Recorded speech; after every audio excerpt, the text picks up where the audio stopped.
Bismillahirrahmanirrahim. Assalamualaikum warahmatullahi wabarakatuh. Terima kasih kepada pengacara majlis kita yang cukup manis, dua orang. Bukan menutup syariat tapi memenuhi syariat, insya-Allah. Alhamdulillah. Alhamdulillahirabbil alamin wassalatu wassalamu ala asyrafil anbiya'i wal mursalin wa ala alihi wa sahbihi ajma'in. Rabbi shrah li sadri wa yassir li amri wahlul 'uqdatam min lisani yafqahu qawli. Ya Allah, lapangkanlah dadaku, permudahkanlah urusanku, lepaskanlah kekakuan dari lidahku supaya mereka mengerti percakapanku. Itu adalah doa Nabi Musa. Nabi Musa, betul je ha? Nabi Musa ketika ingin bertemu dengan Firaun. Maknanya doa ini adalah untuk kita. Ini nak berjumpa dengan Firaun ni, Nabi Musa membaca doa ini. Jadi apabila kita merasakan bahawa kita perlukan dilepaskan kekakuan dari lidah kita, dipermudahkan urusan kita, maka kita bacalah doa ini berserta dengan maknanya sekali. Selalu baca kan tak faham makna kan. Alhamdulillah, saya sangat gembira berada di sini hari ini dengan ketiga-tiga orang panelis yang cukup saya sayangi. Kat saya dah kenal lama. Semua kenal Kat kan? Miau. Bukan Kat tu. Okay. Kita ada bersama dengan kita, ni baru saya kenal Puan Suryati. Saya baru berkenal dengan Puan Suryati tadi dekat bilik belakang sana. Salah seorang pemilik Perhaya dan juga Busana Suraya Zahrat. Betul? Saraya Zahrat. Okay. Gonna tell us what it means. Dan nampaknya Datin Zaliha ramai peminat. Baru lepas tadi petang, Alhamdulillah. I wonder what she said to make you guys all so pumped up. Alhamdulillah. Dan Kak Dina rasa kurang tenang, kurang sedap kalau kita tak bermula dengan kasih sayang. Okay, so I would always say let's start with love. Kerana Allah itu Maha Pemurah lagi Maha Pengasih. Let's have some love inside of this hall. Let's give our sisters a hug next to them. Yeah, I like asking to give a hug. Come on, let's give our sisters a hug, hug, hug, hug.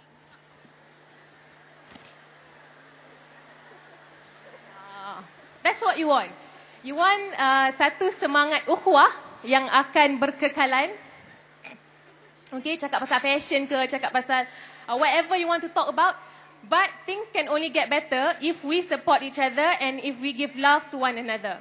Now, what is happening now, kadang-kadang kita ni, sesama muslimah ni, bukan membantu rakan kita, tetapi kita merendah-rendahkan mereka, tidak membantu mereka, mengupat mereka, mengata mereka di belakang, which will not do any good at all, except for mendapatkan perkara-perkara dosa untuk kita. It doesn't help at all. So, let's spread love, let's spread good. Dan insyaAllah, hari ini kita akan bercakap mengenai fashion. There's lots of things to talk about fashion.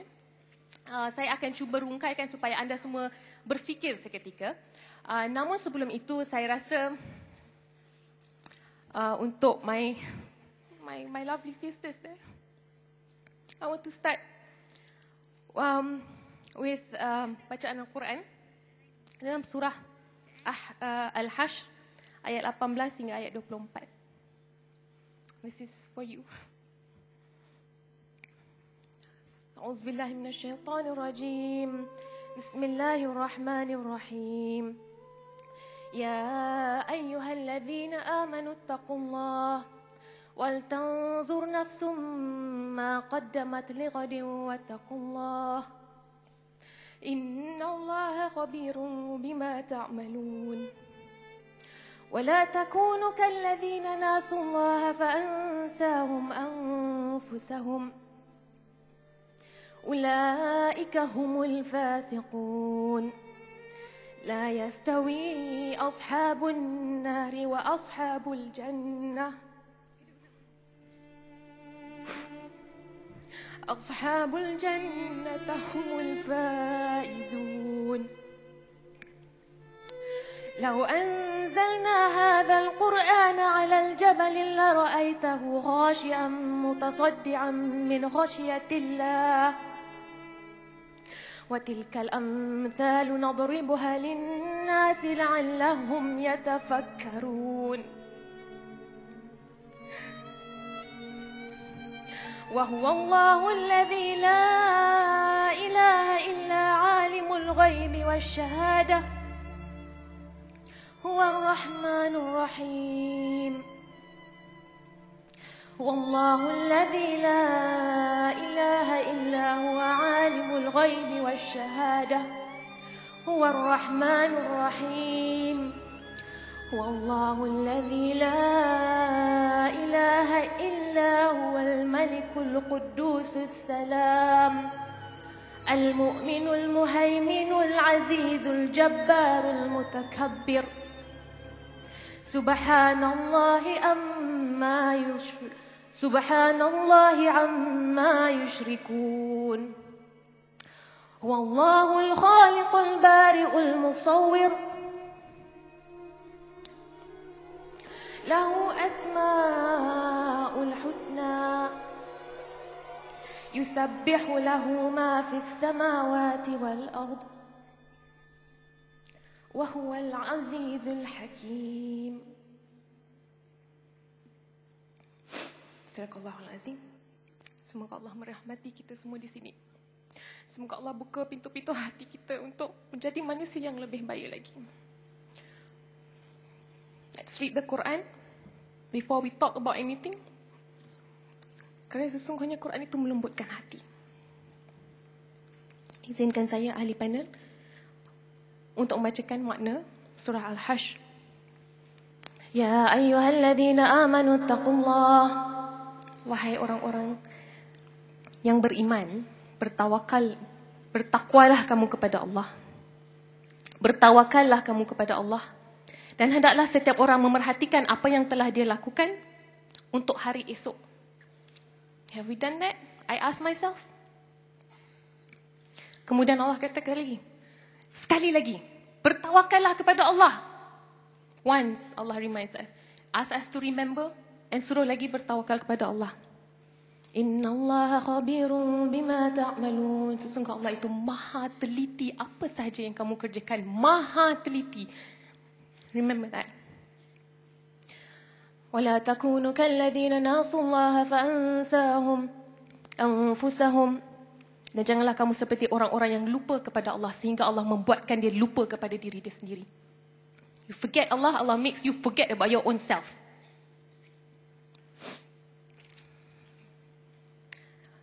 Mereka itulah orang-orang yang fasik. La yastawi ashabun nari wa ashabul jannah. Tak sama syurga dan neraka tu, tak sama. It's not the same. Tidak sama para penghuni neraka dengan para penghuni syurga. Para penghuni syurga itulah orang-orang yang memperoleh kemenangan. Dzalikal fawzul kabir. Sekiranya kami turunkan Al-Quran ini kepada sebuah gunung. Listen to this. Listen to this ayat. Sekiranya Allah turunkan Quran ini kepada sebuah gunung, pasti kamu akan melihatnya tunduk terpecah belah disebabkan takut kepada Allah. Gunung pun tak nak. Tahu tak? Because it's so hard. Terlalu besar. Dan perumahan-perumahan itu adalah untuk membuat manusia agar mereka berfikir. But how many of us think? I'm speaking about myself. Dan Allah tidak ada Tuhan selain dia, mengetahui yang gaib dan yang nyata. Dialah yang maha pengasih, maha penyayang. War-Rahmanur Rahim. Siapa yang bukan pengasih dan penyayang? Kita ni manusia ni. Asyik cari salah orang. Tak maafkan orang. Cakap pasal orang. Stop it from today, insyaAllah. Dialah Allah, tidak ada Tuhan selain dia, Maha Raja yang maha suci, yang maha sejahtera, yang maha keaman, yang maha menjaga keamanan, pemelihara keselamatan, yang maha perkasa, yang maha kuasa, yang memiliki segala keagungan. Maha suci Allah dari apa yang mereka persekutukan. Dialah Allah yang menciptakan, yang mengadakan, yang membentuk rupa, dia memiliki nama-nama yang indah. Apa yang ada di langit di bumi bertasbih kepadanya, dan dialah yang maha perkasa, maha bijaksana. Sadaqallahul Azim. Alhamdulillah. I have to start with the Quran because it calms me down, and insyaAllah it calms all of you down, supaya kita ingat kerana Quran ini peringatan untuk kita.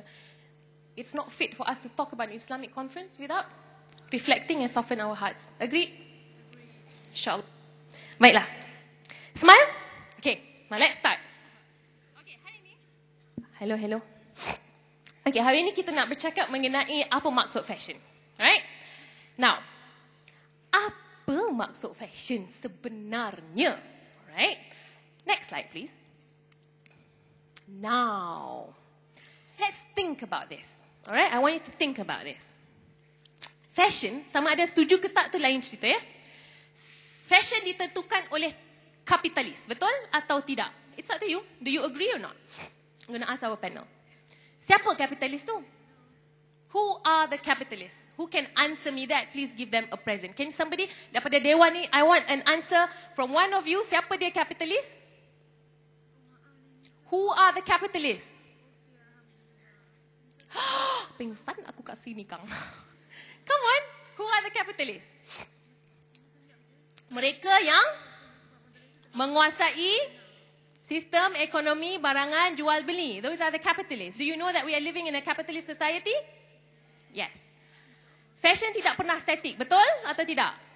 Ianya sentiasa berubah. Ya? Fashion ditentukan oleh apa yang popular, betul? Apa itu yang popular? Okey, kita nak tanya dengan orang fashion dulu. Boleh? Okey. So ini orang fashion. Jadi saya nak Puan Suryati untuk komen sikit. Kenapa? Sebab you are in the fashion industry. So tell us, kenapa anda memilih, sekarang ni kita tengok busana muslimah sana sini. Betul? Ya, kadang-kadang ada fashion dia yang macam I don't know why they come out with those kind of fashion. Now, can we just slide depan. Nak tunjuk sikit. Lagi. Kan? Macam, like seriously? Ini namanya mangsa fashion. Saya ni pun pernah jadi mangsa fashion. Tapi sekarang ni, ya Allah, ya Tuhan. You know what I am very comfortable with? Cat? Like this. My tudung will be labuh. My baju will be longgar and simple. This is what I am comfortable with now. Okay? So, now kita nak tanya dengan orang fashion. Whether sama ada dia setuju, apa yang popular, macam mana dia tentukan. So, mungkin Puan nak komen dulu mengenai industri fashion. Silakan. InsyaAllah. Terima kasih Wadina. Bismillahirrahmanirrahim. Saya rasa macam duduk dalam cerita fashion police dalam e-news tu pula. Cukup ya, korum dia 4 orang. That's really good question ya. Tapi saya rasa jawapan dia tak ada jawapan yang betul. Banyak jawapan yang berbeza-beza. Kalaulah fashion itu dapat didefinekan dan difahami oleh semua orang, rasanya kita akan nampak semua orang lebih kurang sama sahaja sebab semua orang akan agree dengan satu fashion. Tetapi dalam realitinya tak. Dan disebab itulah kita nampak sangat-sangat banyak busana muslimah terutama di Malaysia dalam 4-5 tahun kebelakangan ini especially macam cendawan tumbuh dengan mushrooming really greatly. Dan dalam satu aspek dia memang dapat membantu menjana ekonomi lah for a lot of women yang macam umur Johnson saya. Tapi kalau personally kenapa saya memilih fashion, kenapa saya jadikan itu bidang saya, walaupun sebenarnya saya ni bukan berasal daripada bidang fashion ya. I didn't have any training or education in fashion background. I am a biology degree holder. Langsung tak ada kena-mengena. I'm also an economic degree holder. So tak ada kena-mengena. I'm also master in IT degree holder. So tak ada kena-mengena. Tetapi rasanya kalau di Malaysia ni saya ni pernah menetap di US selama 13 tahun. Jadi bila balik Malaysia ni saya betul-betul tak tahu macam mana nak bermula dengan fashion. Saya rasa kalau tengok wanita bertudung pada tahun 2005 tu, saya tak tahu nak ikut yang orang pakai tudung bawal ke, yang orang pakai tudung yang segera ni ke, sarung saja ke. Tapi dari situ timbul tudung Wardina. Wardina? Tudung Wardina. Masa tu belum lagi keluar. Tapi tak lama lepas tu keluar lah. Okay, tak apa. Kan? Tudung Wardina Okay. Jadi naluri perempuan kan? Naluri perempuan nak. Jadi saya rasa kalau ada mana-mana saya boleh tolong untuk contributekan dalam fashion industry ni, dan kat situlah tertubuhnya Pelhaya saya bersama partner saya 2 orang lagi untuk sebab masa tu memang tak banyak lagi pilihan tudung. Jadi masa tu kami rasa dapat memeriahkan lagi lah industri tudung. Alhamdulillah sekarang ni memang sangat banyak. Jenama pun kadang-kadang kita tengok dalam magazine pun macam setiap kali magazine ada yang baru, betul tak? Jenama ni, jenama tu. Tapi okay, my question is, yes. okay, is it good or bad? Yes or no? Dah terlalu banyak macam tu. So macam everybody is competing dengan company lain sebab dia nak jual tudung dia. So dia buatlah style macam ni, so macam. So yes or no, good or bad? What do you think? Absolutely yes. Absolutely yes. For me it's absolutely yes. Kenapa kan? Dengan competition yang itu saya rasa awareness untuk pemakaian tudung ni lebih besar daripada seseorang yang mungkin tidak ada rasa keinginan. And saya bagi contoh ni, actually my most grateful moment is kalau saya berada di dalam butik, datang seorang wanita yang tidak bertudung dan cakap saya nak beli sebab saya nak pakai tudung. That is priceless. Tidak ada apa-apa yang dapat macam duit banyak mana pun, tapi it cannot replace that feeling that I'm helping. Okay, thank you very much. Okay, terima kasih banyak-banyak. Okay, so this is the perspective daripada seorang pereka butik lah. Ramai juga orang tanya kat saya tau. Tak tanya kat Kat. Macam, bila nak buka butik? Buatlah. Asyik, takut. Not my thing. Okay, anyway, kita pergi balik ke slide yang nombor 2 tadi tu, yang popular tu. Okay, popular. Popular ditentukan oleh media dengan sogokkan gambar melalui iklan. Setuju atau tidak? Dan mereka lah yang berkuasa menentukan apa yang popular.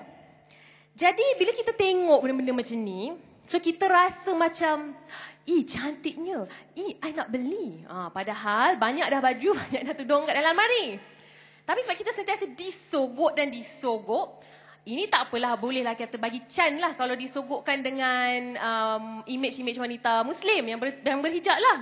Tapi kan jadi pula yang jadi macam tu pun, tak sesuai dengan kita pun, kita rasa cantik. Waktu saya membesar, saya mana ada magazine pakai tudung ke macam muslimah ke apa, tak ada. Yang disogokkan dengan kita adalah gambar-gambar, image-image, malah sekarang pun lebih banyak image-image popular Hollywood ataupun apa yang dipakai di Hollywood itu disogok di depan kita, kiri kanan depan belakang, billboard sana sini, magazine semua dengan merasakan bahawa itulah dia sebenarnya cantik. So Kat berdasarkan pengalaman, adakah kita Kat pakai hijab, tapi dulu mungkin juga Kat sama dengan saya, kita rasa rahsia. Okay. So anyway, what makes you feel that you are very comfortable now dengan pemakaian muslimah? Walaupun disogok tak disogok popular, mungkin Kat nak komen sikit. Terima kasih Sister tiba-tiba malam ni. Padahal semua sister lah. Selalu Dina saja. Sister Dina. Assalamualaikum pada semua yang hadir, yang ada di Dewan pada malam ini.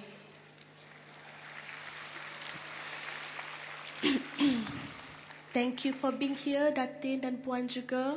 Saya rasa sangat bertuah malam ni berkongsi pentas bersama mereka yang mempunyai nama di industri masing-masing, di bidang masing-masing. Right, going back to that question. What made me? Okay. What made me into the person that I am today is when I enroll myself in a spiritual course actually, because I was mencari-cari sesuatu, mencari kekuatan so that I could become someone. I could become a Muslimah, to be precise, ya. Sebabnya at that moment of time selalu dapat soalan, bila nak pakai tudung? Ya, bila nak pakai tudung? Tak rimas ke orang tanya? Haruslah rimas. Kan? Haruslah rimas. Masa tu dah kahwin, I had a child. Bila nak pakai tudung? It was a question yang ditanya ke sana kemari, sesuai dengan zaman kebangkitan Islam actually. Everybody was asking that question. So dalam rasa rimas, orang bertanya, but kita dilahirkan dengan fitrah. And our fitrah, our instinct sentiasa nak pada kebenaran dan kebenaran dan kebaikan actually. Jadi my fitrah, my instincts was always bugging me. On the other hand, walaupun orang tanya bila nak pakai tudung, I akan buat muka like tapi dalam hati macam betul juga, when, bila, kalau mati besok, ya, ajal kita tak tahu, itu rahsia Allah. We don't know when we're gonna pass away, we don't know when Allah akan kata sampai masa kamu, and I am still that person yang belum berubah, belum mencari sesuatu yang lebih baik. So I enroll myself in a spiritual course actually. And I heard this story tentang bagaimana kita semua dulu, dan saya bayangkan it was something like this di satu padang yang sangat luas, sangat besar, dipenuhi oleh roh-roh. Dipenuhi oleh roh-roh yang menunggu redha Allah sebelum kita sampai ke alam rahim, di mana ibu kita akan mengandungkan kita selama 9 bulan. And Allah asked us, Allah bertanya, Alastu bi rabbikum? Alastu bi rabbikum? Siapakah Tuhan kamu? Dan menjawab segala roh waktu itu, termasuk roh kita, roh saya sendiri, saya pernah menjawab kepada Allah, qalu bala syahidna. Aku bersaksi bahawa Engkau Tuhan kami, ya Allah. And that story, kenyataan itu cukup untuk membuatkan saya rasa, ya Allah, it took me this, it took me this. Pencarian ini sebenarnya untuk saya realize yang dulu saya pernah bersumpah kepada Allah. So kenapa saya tidak akan sumpah itu? Kenapa saya nafikan? Sedangkan saya pernah bersumpah that He is my God. Dia adalah pencipta saya. So selepas habis tamat graduate lah konon-kononnya daripada kursus spiritual tu, I found out that I'm going to do everything. I felt I'm going to do the right thing.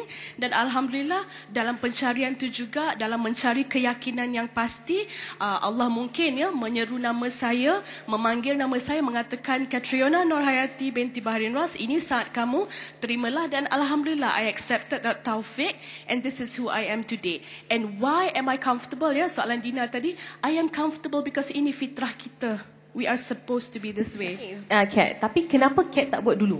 Kenapa tak buat dulu? Tak buat dulu because that's a good question juga. Adakah sebab this popular rasa macam tak cool, tak in, Yes. Okay. Dua answers to that. Pertama sekali is because kita, macam you cakap tadi Dina, kita disogokkan with all these international magazines. We've got Bazaar, we've got Vogue, we've got Cosmopolitan. Yes. Ada lagi yang baca tak? No. Jadi we would spend for these magazines kan. Cosmopolitan is not cheap. Datin kan 25, 28 ringgit, tapi beli. Kenapa ya? Rambut J-Lo. Jangan sensitif.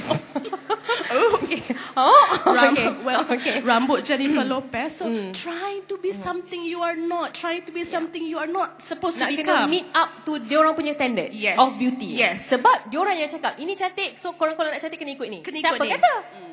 Kan kita pun bodoh lagi ikut kapitalis saja. And kisah kedua yang nyata, yang lebih nyata, was Iblis pernah bersumpah dengan Allah. You know, he said to Allah, aku akan menyesatkan seluruh anak Adam sehingga hari akhir kecuali mereka yang beriman kepadamu. And that touched me. That touched me because I knew saya adalah one of them yang dihasut oleh Iblis, yang cuba Iblis jadikan sahabat. Because kalau bukan nyata, impossible. My friends rata-rata bertudung. I am from Kota Baru, negeri di Pantai Timur. Everybody rata-rata bertudung, and I had good friends. I grew up dengan mereka yang bertudung. My sister-in-law bertudung, my family rata-rata bertudung. But when I look at them, I just look at them seperti mereka adalah hanya satu wajah. It never did touch me in the beginning. Until I heard that story jugalah. Dan saya salahkan magazines actually. Because at that point of time, nobody came out with Islamic magazines. We did not have not cool. Nur, apa lagi sekarang? Anis, we did not have that before. Right, thank you very much, Kat. I'll get to you, Datin. We save the best for last. I'll get to you. Right, hang on. Datin dah, bila lah dia nak berhenti cakap. Kejap, So, wait. Your time. Hang on. Okay, I know you have a lot to say. So, kejap.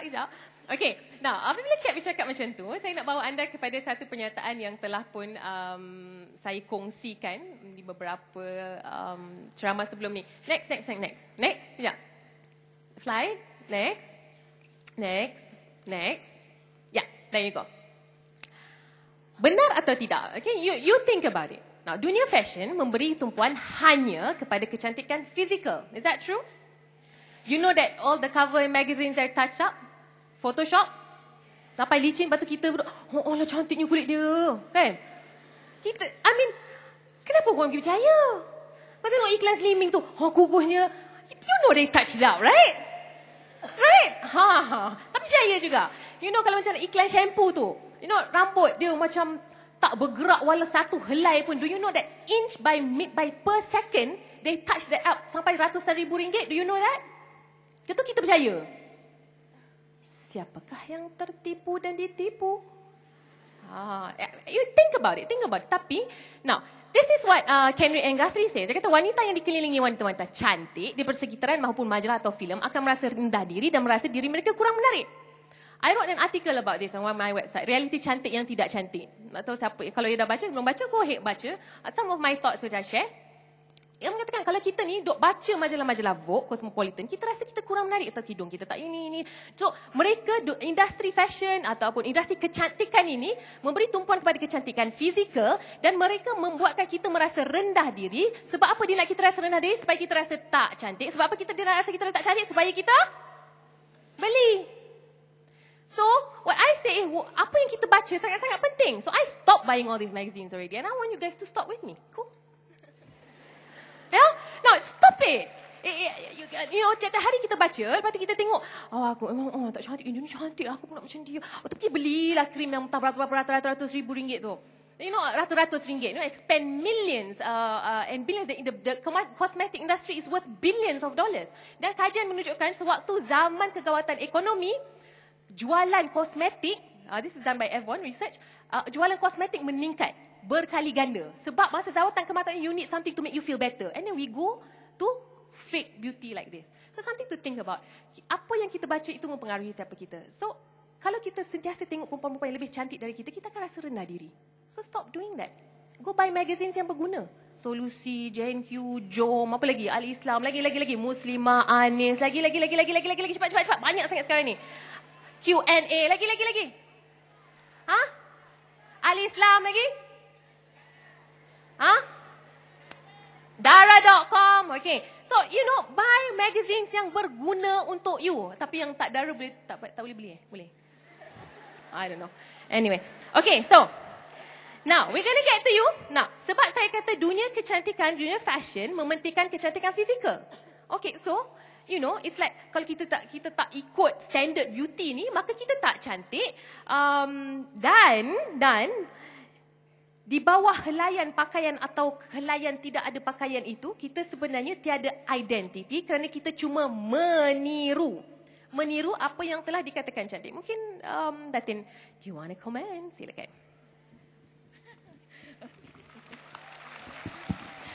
Terima kasih Wadina. I cannot say sister, daughter Wadina. Sebab rasa terpinggir sebut pasal majalah untuk dara, yang mak dara ni apa nak jadi kan okay. I'm not a misplaced. Bismillahirrahmanirrahim. Assalamualaikum warahmatullahi wabarakatuh. Sekali lagi saya di sini atas permintaan lah. Orang tak minta pun saya nak. Tadi dapat 1 jam saya pun tahu. tak puas. Geram aja. Tapi nasib baik Wadina memang amat bijak. Walaupun tak berapa kenal saya, dia akan bagi saya mic yang terakhir. Sebab dia takut kalau saya bagi awal, Kat tak dapat cakap, Su tak dapat cakap. Nasib baik Wadina pun tak dapat cakap. Sayalah yang monopoli pentas ini. Okay. Alright. Sebab masa muda-muda tu tak dapat nak jadi selebriti. Jadi tadi saya tanya Wadina, ada tak filem-filem yang nak cari pelakon yang sewaktu dengan saya? Apa kata Ombak Rindu 2? Okay. Sorry Wadina. You kidding, right? Are you kidding? Sebab okay, Is can that I share serious? video? Ceritanya. Pertama, dua-dua pelakon tu adalah kesukaan saya. Okay. Saya akan hanya tengok filem yang siapa pelakonnya. Okay. Kalau di barat tu saya akan kalau dianya say Julia Roberts ataupun whatever lah ya. No, Antonio Banderas. The most handsome people itu tak kalau kita Oprah pun kata dia handsome. You know why? Because tak bercakap lah. Datin. Okay. Come back to this nanti. Yeah. I think we better. I better. Kenapa? Umat Rindu nanti sikit lagi ya. Okay, come back to the. I'm going to have a hard time. Tadi Dina. Aaron Aziz tak dapat untuk Aaron Aziz pun cukup lah. Okay. Allahu Akbar. Okay. Okay, fashion. Let's talk about fashion. I don't want Yeah. to talk about fashion Okay. per se for time being. Okay. Let's talk about pakaian. Okay.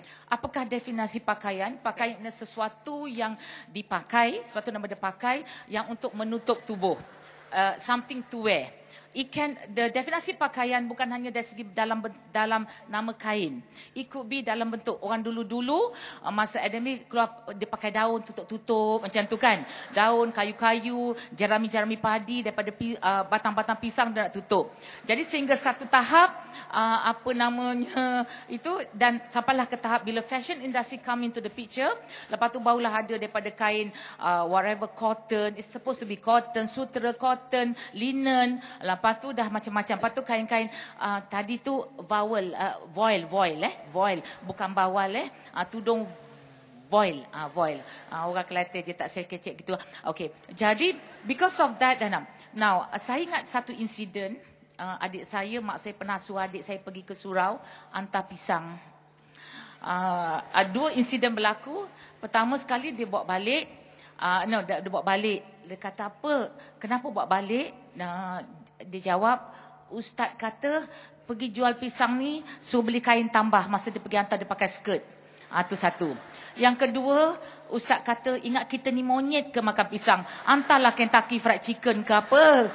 Itu so siapa yang ketawa tu agak terasa lah sebab soalan hantar pisang je. Okay. Now tujuan berpakaian ada dua. Satu untuk to cover our body. Okay, dan pakaian juga adalah dress for the occasion, untuk majlis, dan dress untuk diri kita, dress for oneself. Of course, kita jangan pertikaikan tentang apa yang agama telah tetapkan. Alright? Of course, fitrahnya manusia ni suka nak menafikan, takut tak cantik lah. Tok Sakan yang muda-muda, yang belum muda ni pun, bila agak-agak kan gini kan, tak cantik lah nanti kan, and so on. Kalau dulu je memang agak ambil perhatian lebih, sekarang agak kurang. Sebab dulu, kalau ada masa abang-abang gitu-gitu, takut orang ambil hak kita. Tapi sekarang nak ambil lah, apa nama kita orang nak, kita bagilah, sebab Tuhan akan bagi yang lebih baik untuk kita, insyaAllah. Okay. So, now untuk cover our dress for the occasion, saya bercerita tentang fashion. Kalau kita, nasihat saya, kalau kita memakai pakaian yang tidak sesuai dengan majlis, maknanya kita tidak hormat majlis. Dan hak tuan rumah, alright, boleh menghalau kita. Banyak occasion saya jumpa, zaman dulu-dulu berbeza. Mak kita dulu ajar, even pergi rumah orang kahwin, mesti pakai baju kurung, kebaya and so on. Sekarang orang pergi rumah orang kahwin, pakai apa? Dengan selipar Jepun, short pun ada dengan, I think di mana letaknya nilai itu? Makna the values and the culture dah telah lari pada tu. Yang lain pula dipertingkatkan. Now, dari segi fashion, kalau wanita ada 4 bentuk tubuh badan. 4 bentuk tubuh badan, kena tahu bentuk tubuh badan sebab ia mempunyai kita punya personality. Sama ada you are an hourglass, you are a ruler, okay, you are a cone, you are a spoon. Kena tahu. Sebab di barat, dia akan ambil bekerja dan dia akan hanya kahwin orang yang hourglass. Alright. Orang hourglass kerana kelenjar pituitary berfungsi dengan baik. Okey, izinkan saya berkongsi. Orang yang ruler maknanya thyroid problem, hypo or hyperthyroid. Itu orang yang pegang tak ada current, bila buat joke tak ketawa. Jadi kalau orang buat joke ketawa, baik ketawa. Nanti orang kata you punya thyroid problem. Okey. Orang yang atas besar bawah kecil, maknanya orang yang penama cone, itu orang yang adrenal problem. You make my blood go upstairs. Cepat naik angin. Jangan kahwin dengan orang macam gini, nanti angin-angin dia keluar. Lepas tu orang yang pear ataupun spoon, atas kecil bawah besar, maknanya orang yang gonad problem. Kalau kita daripada muda makin berumur, punggung kita makin besar-besar, tolong jumpa gynecologist, takut kita ada masalah dalaman, whatever. So, ataupun lebih dekat ni orang yang belum rajin. Jangan cakap malas, cakap belum rajin. Ini yang melekat punggung dia. Now, dan fashion tu dikeluarkan untuk to balance the body. Alright? Maknanya kalau orang yang hourglass, dia boleh pakai yang baju tapered and so on. Nampak bentuk 36, 36. Orang yang ruler tu, dia suruh pakai tali pinggang supaya nampak sikit lah, ada pinggang sikit. Alright? Orang yang atas besar bawah kecil, dia boleh nampak dia pakai skirt kena ada ropol-ropol. Orang yang atas besar bawah atas kecil bawah besar, dia kena pakai baju yang ada shoulder pad, yang kain A-line. So these are the thing. And then dia cerita lah tentang monochromatic lah, sedung tak sedung. Now come back to the issues of fashion. I agree with Wadina. All crabs in the sense that all are because capitalists. People want to make money, money and money. They create fashion one after another. That's why kita ada fashion police, fashion victim and so on. Ustaz Don pun selalu cakap, yang ada tu macam apa ke? Ikan dia kata ikan pari. Ikan pari. Gitu-gitu pun ada. So, lelaki pun pandai cakap. So, to me, dan when we dress up, dress comfortable. Tapi bila wanita cakap, saya pun tertarik-tarik jugalah. Tadi cakap patut lain. Besok saya pakai lain. Sebab ni kan, haram wanita memakai pakaian menyerupai lelaki. Tapi saya rasa saya labu sikit lah ni, okey sikit. Cuma bila duduk kena buka button. Sebab kalau butak takut button ni dia terputus. Semenjak ni. Now, so, and one more thing saya nak mention. Wadina, sikit lagi. Saya pening kepala dah Datin. Nampak ni? Alright, last kali ni. Alright. Come back to dia bila kita tengok kita dipengaruhi oleh majalah-majalah macam tadi. Not to mention kalau Malaysia kita ada majalah Malaysian Tatler. Walaupun circulation ni hardly 50,000 sold. Because these are all for the rich and the famous. Mana kalau gambar tu semua macam gini, semua pegang something gitu, semua yamseng je lah gitu kan. And semua sikit-sikit. Now, when we talk about siapa yang promote this fashion, be it local, be it international. Contohnya, kalau model. Modelnya kurus-kurus, tinggi-tinggi.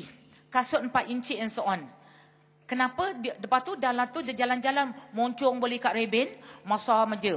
Kenapa macam tu? Sebab dia nak promote baju, bukan nak promote. Kenapa tak cari macam saya ni? Saya. Yang spotlight power, bumper power macam ni kan. Why? Sebab guarantee baju tak terjual. Tenganga orang macam tu. Okay, nampak tak? So but they forgot one thing. Orang kurus-kurus tak beli baju-baju macam tu.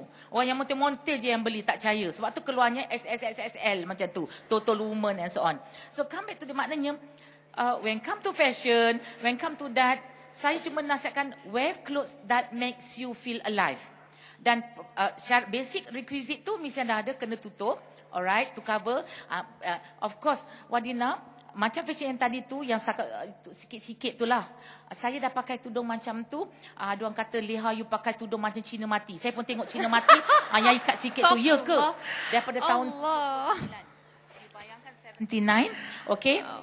Lepas tu barulah setelah saya ikuti program yang spiritual yang saya kata tadilah, ES tu satu macam ket lah rasa saya tu lah agaknya macam. Saya pun labuh sikit lah. Dia orang kata lihat labuh sikit. Tapi saya kata okey lah. Of course mula-mula tu ganggu kan ket. Ganggu. Tapi accident pun ada sebab blind spot tak nampak. But now tapi all as good. But now okey lah tu nak buat macam mana kan. Cuma saya nak hiburkan, nak jedak hati saya. Orang yang macam saya ni, orang perempuan tak perlu bertudung apabila dia tidak menggairahkan orang. Maksudnya, kalau orang tengok dia, orang tak excited dan orang tak excited. Itu tak apa. Tapi macam saya macam gitulah. Orang tengok pun tak ada apa kan, makna saya selamat. Jadi, kalau saya tak pakai apa pun, selamatlah. Macam tu. Okay. Itu pandai. Okay. Thank you very much, Datin. I pass. Yeah, no wonder people love you so much. Apa yang Datin sebut tadi tu adalah persoalan fair, di mana sekiranya kita sudah tidak datang haid, ya, so itu kita boleh persoalkan kepada ustaz atau ustazah, where the necessity to cover your aurat is no longer there. Okay? Tapi kita tak nak bincang pasal tu. Okay, now. Okay. I'm coming. Okay. Alright. Now. Saya ada masalah sekiranya kita melakukan sesuatu perkara dan kita tak tahu kenapa kita melakukan perkara tersebut. Betul? Like, you know, some of you know I'm going to ask, like, why do you solat? Sometimes people don't even know why they solat. Isn't that sad? Surah mana dalam Quran yang menyuruh kita solat? Kenapa? Kenapa kita perlu bersolat? So persoalan dia, I won't ask you lah, kan takut dan semua kan. But go and look for it. Dalam surah Toha. Clue dia sekolah Toha. Nah, kenapa kita kena menutup aurat? I like that. Okay. Tolong. Kalau korang lemau, I pun lemau. Kita semua dekat depan tu lemau. Betul? Tu tak mau lemau-lemau. Okay, be cergas. Alright? Okay. So, I always say this in my talks. Sebab saya dulu memang tak suka pakai tudung. Merasa macam not cool, not in, not hip. Memang majalah semua promote benda-benda tu semua, kan? So, bila mak kita suruh pakai tudung, kenapa? Why? Saya seorang yang suka mempersoalkan. I'm very critical and analytical in my thinking. So saya suka tanya, okay, why? Why? So I will not do something if I don't understand why I don't do it. And I hope kita semua sebagai seorang Muslim itu adalah sesuatu yang sangat perlu. Critical and analytical thinking. Fahami kenapa kita buat itu. It makes it so much more sense. Like our sisters with the niqab, they understand why they want to wear the niqab. They have the reason. So why do we want to wear the hijab? And it's a constant process. So, soalannya, waktu saya pergi Aku Siapa, documentary by Sister Yati Kaprawi of Sisters in Islam. It made the woman yang pakai... Hello? Oh, sabotage ke? Okay, nampak sangat tak bijak. Because, diorang pergi tanya orang-orang pakai tudung macam kita semua kat sini, surah mana dalam Quran yang suruh you pakai tudung? Semua tak boleh nak jawab. So nampak macam, why are you doing it? Tak tahu pun kenapa kita pakai tudung. So, kita ada sister kat sini, jawapannya betul. Surah apa? Surah An-Nur. Ayat? 31. 31 is for the woman. But actually ayat surah An-Nur, perintah untuk menutup aurat adalah bermula dengan ayat 30, which is for the men first. Okay. Lagi satu surah dalam Quran yang menyuruh kita menutup tudung, melabuhkan hijab. I know some of us are struggling. We are struggling to make ourselves better, yes? Okay, this is my struggle. Alhamdulillah, saya telah mempunyai kekuatan untuk sekarang bertudung begini. Okay, tapi kita semua ada kita punya own struggle. Kita semua ada. Jangan samakan diri kita dengan orang lain. No, you work on yourself. Let other sisters work on themselves. But the point is we are working on ourselves to become a better Muslim. So ada orang, dia baru nak pakai selendang. Biar dia pakai selendang. It's not our problem. That's her struggle. So kita semua ada. Mungkin ada yang perlu labuhkan lagi sikit tudung. Ada yang kena tone down your dressing. We all struggle to become better. Lagi satu surah dalam Quran ialah surah One more. Yang menyuruh kita pakai hijab. We have to know this by heart. This is why. Yes, I heard that, sister. I love you. Mana? Who said that? Jauhnya. Tak larat dia nak pergi. Surah apa? Al-Ahzab ayat 59. Open up your Quran and go and read it at home. Buka tafsir. Baca tafsir. Beli tafsir kecil comel macam saya tu. Tunjuk kat. Saya bawa everywhere. Because that helps me. That is who you are. You are supposed to read that. Even one ayat. Go ahead. It will soften our heart. Kita punya hati ni keras sangat. So that helps me. InsyaAllah will help you. Fahami that. Okay. Let's go back to the fashion industry. Tak cukup exercise. Oh, wow. It's a very big hole. Okay. Balik pada fashion industry tadi. Depan. Okay. Okay, lagi satu. Okay, lagi front. Okay, fashion ditentukan oleh industry fashion. So we have to understand this. Ditentukan oleh fashion. Industry is an industry. Industry, a capitalist industry. Now, we're not saying that it's wrong, alright. Tetapi biasanya kiblat kita di mana? Di Hollywood dan di Barat, di Paris, di runway Paris. So saya nak tanya, where do you get your ideas? Adakah anda juga menggunakan kiblat runway Paris? Kadang-kadang kita tengok kan, fashion tu dia nampak dekat runway Paris, okey kita labuhkan tangan, kita pakai tudung je lah. You take that, maknanya kiblat kita masih di sana, di Barat, kerana apa yang popular, apa yang in tu semuanya ditentukan oleh apa yang Hollywood dan Paris menggunakan. So, when you do your design, mana dapat datang idea nak buat tudung dan memastikan bahawa tudung-tudung yang dibuat itu tidak melanggar syarak dan menepati syarak, and you know it's not the West that you are looking at, but something else. Okay. Sebelum tu Wadina, saya nak tanya audience sebenarnya. Tadi Wadina ada sebut saya pergi cari seorang untuk menjawab. Ada soalan? Oh, tak apa. Kita tak tanya ramai-ramai. Unless you want to go again. But you can catch your breath first. Tadi Wadina ada sebut ya, kita disogokkan oleh banyak bahan-bahan dalam magazine yang boleh influencekan kita dalam pilihan kita dalam berpakaian. Saya ni sebenarnya daripada kecil sampailah masuk fashion industry ni pun tak sangat ambil pot. Kata orang tak ambil pot dengan magazine-magazine tu semua. Sebab saya sebenarnya sebelum sampai US dulu saya tak pernah tahu pun kewujudan glamour, cosmopolitan and all that. Saya rasa dalam audience ni pun mungkin ada yang memang jarang baca magazine, betul ke? Tak tahu pun ada magazine tu, dan kalau tahu pun nampak macam tu je, tak tahu pun isi dia apa. Betul Jadi Solehah. kalau macam tu, dari mana anda dapat inspirasi berpakaian tu? Sebab fashion tu is real, Wardina. It's all around us. Ya, kita nampak tu bukan dari magazine. Kalau rasanya tak ada seorang pun yang tak pernah tengok TV, semua mesti tengok TV.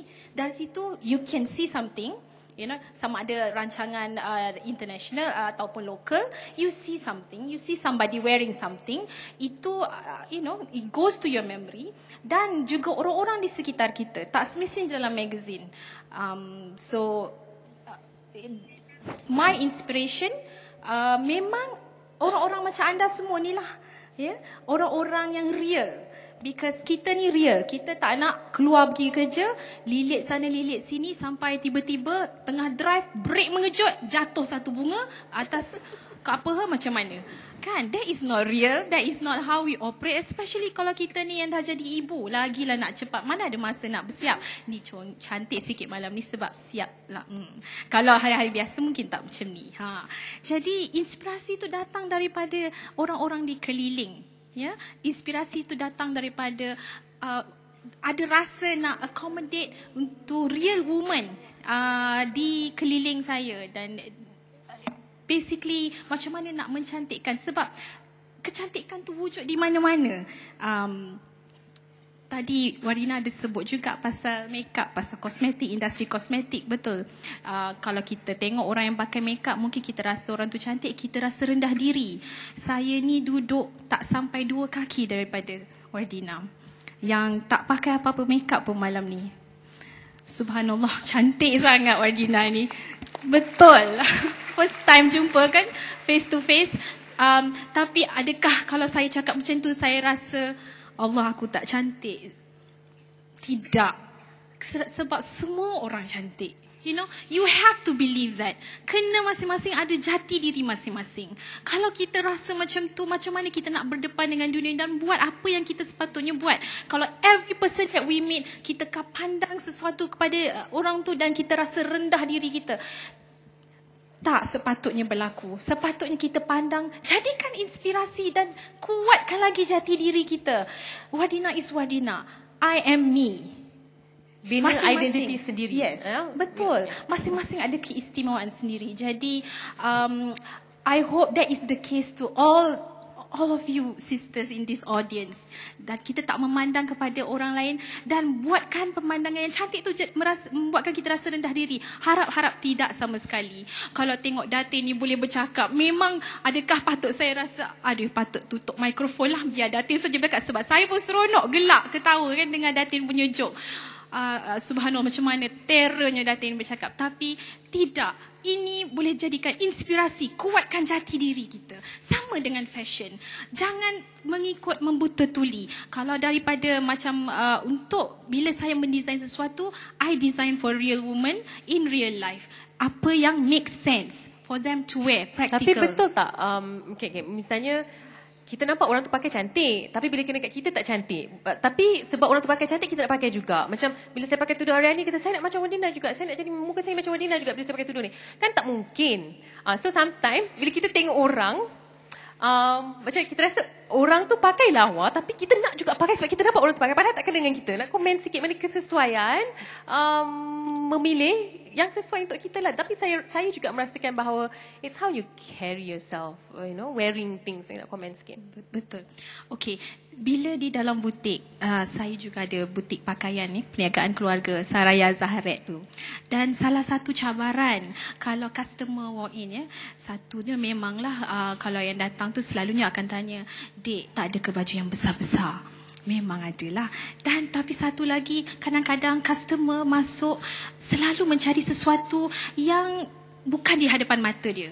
Dia akan, kalau ada baju purple, hitam di depan mata, dia akan cari. Pink tak ada. Tapi kalau kita tunjuk pink, hijau tak ada. Kalau tunjuk hijau pula, yang bercorak tak ada. Macam seolah-olah tak tahu apa yang nak dicari sebenarnya. Just macam terumbang-ambing, tak tahu. Tapi betul, your point is correct.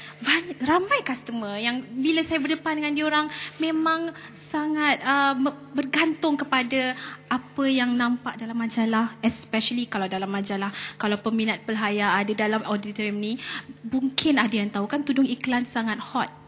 Sampai kalau pagi, kalau ini cerita pelhaya lah ni, kalau tudung pelhaya ada, kalau kami akan launchkan tudung-tudung yang dipaparkan dalam iklan, katalah kami akan pilih 1 hari, 20 hari bulan katakan, keluarkan tudung iklan untuk bulan April. Pagi-pagi lagi ramainya cikgu MC sebab nak beratur depan kedai, nak beli tudung iklan. Macam tu sekali ya, powerful ya advertisement ni sebenarnya. Sebab kenapa tak beli je tudung yang dah ada dalam kedai? Kenapa mesti nak tunggu tudung iklan? Sebab tudung iklan nampak cantik. Ya. Ini memang realiti, memang betul, memang ramai yang akan rasa macam tu. Sama juga kalau di butik akan cari baju yang dipakai oleh patung. Yang kat patung ni tak ada, dek. Padahal ada berpuluh-puluh desain yang di atas rak yang tidak dipakai oleh patung yang sama cantik atau lebih cantik. Tapi itu kembali kepada jati diri. Apa yang kita suka, apa yang kita selesa. Jangan kita bergantung semata-mata dengan apa yang orang pakai tapi sebenarnya tak sesuai untuk kita. Tapi sebenarnya saya faham, proses ni makan masa. Dia makan masa. Bukan hari ini kita terus jadi tahu apa yang kita nak kan. Sedangkan saya percaya semua orang ada proses-proses yang dilalui nak pakai macam mana. Kalau kita tengok balik gambar kita tak lama, 5 tahun yang lepas, mungkin macam ya Allah kenapa aku pakai macam tu dulu. Kan macam comelnya muka masa tu. Tu tudung voile, bawal. Masa tu kalau pakai tudung bawal yang jenis tak ada lipat tepi pun, terus ke depan saja, kalau boleh hembus-hembus angin bergerak-gerak tudung ke atas tu, macam tu. Tapi kalau ada audience yang pakai macam tu malam ni, jangan terasa. Anda semua memang cantik. Dalam sendiri, you know, in your own special way. Kenal jati diri masing-masing. Terima kasih. Anything else you would like to add? I think that would be. Terima kasih banyak-banyak. Okay, I like the part where you said makan masa. Ya, jadi go out there pada sesiapa yang di luar sana. Some of you are very comfortable with who you are. I salute that. Ya, kita selesa dengan siapa kita dan diri kita dan kita yakin dengan siapa yang kita. Because what is important is what you have inside here and here. It's not so much of your physical self. Fashion, bila kita cakap pasal fashion, you emphasize on the physical outer self. We are placing so much emphasis on it. Asyik cakap pasal cantik, fashion. Tapi kata Allah dalam Quran apa? Walibasu taqwa dzalika khair. Pakaian yang terbaik adalah pakaian takwa. It's takwa. But who talks about takwa? Ada dalam magazine, pakailah takwa. Tak ada iklan.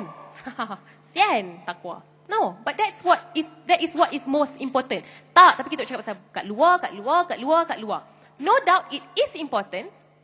It is important for your self-image kerana apabila manusia melihat, your first few seconds akan membentuk pandangan orang kepada kita. It is important, you have to be clean. That is also a part of Islam. Tapi let me remind all of us, termasuk diri saya, it's not just about your outer self. It's what you have inside here. It's your taqwa. When was the last time we checked our taqwa? Bila kita bincang pasal taqwa, menghijabkan diri dengan kain selendang ini mudah. Menghijabkan hati dalam tu lebih sukar. Betul atau tidak? Betul atau tidak? It's true. It's so hard dalam ni. Dalam ni nampak dah lah, cukup lah solehah. Tapi kat dalam ni, dengan dengki, mungkin kita rasa kita lebih baik daripada orang lain. That is so hard. That is a struggle.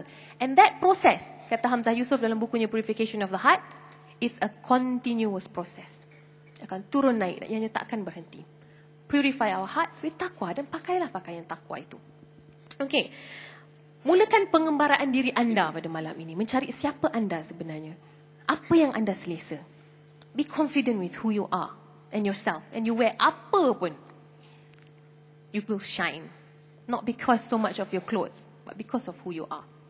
Build that inside you. Now Kat, kita nak berbalik pada persoalan yang tadi saya cakap dengan Kat. Okay, let's talk about menghijabkan hati ni. The change physical, semua orang nampak. Tapi the change in you ni, semua orang nampak. Dan prosesnya, mungkin Kat nak cerita payahnya mula-mula pakai tu okay lah kan, we go through that struggle, tapi that struggle inside tu mungkin Kat nak kongsikan. Silakan. Okay, thank you. Right, before I answer apa yang Wardina baru tanya, let me just tell you a story about what happened to me in the beginning, ya. Sewaktu mula-mula berhijrah, I was chosen to be seorang pengacara untuk satu fashion week, ya, satu fashion week, Islamic Fashion Week. And masa tu saya ambil peluang, ya, saya ambil peluang nak pakai turban, nak merasa pakai turban, ya. Kalau Datin tadi kata dia macam Cina mati, saya tak adalah nampak macam Cina mati masa tu. Tapi saya memang nak sangat pakai turban because I had one celebrity yang saya minat, which is known to be trendy dengan dia punya turbans. So saya pun minta lah nak pakai turban, ya, walaupun tutup leher dan segalanya. So that turban was like so high, ya, so tinggi. And saya rasa sangat terseksa selama 2 jam mengacarakan majlis tu demi fashion. In the name of fashion, I stand. Mangsa lah, mangsa.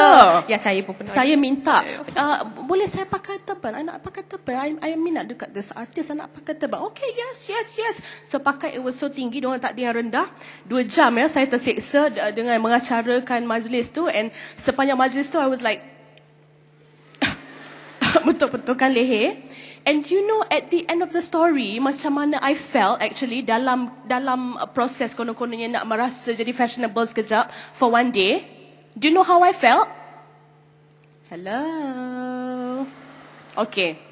Sejujurnya, I honestly felt dengan turban yang sangat tinggi tu, I felt like, Sawadee-ka, Tom Yum, Pattaya, King Kau ka?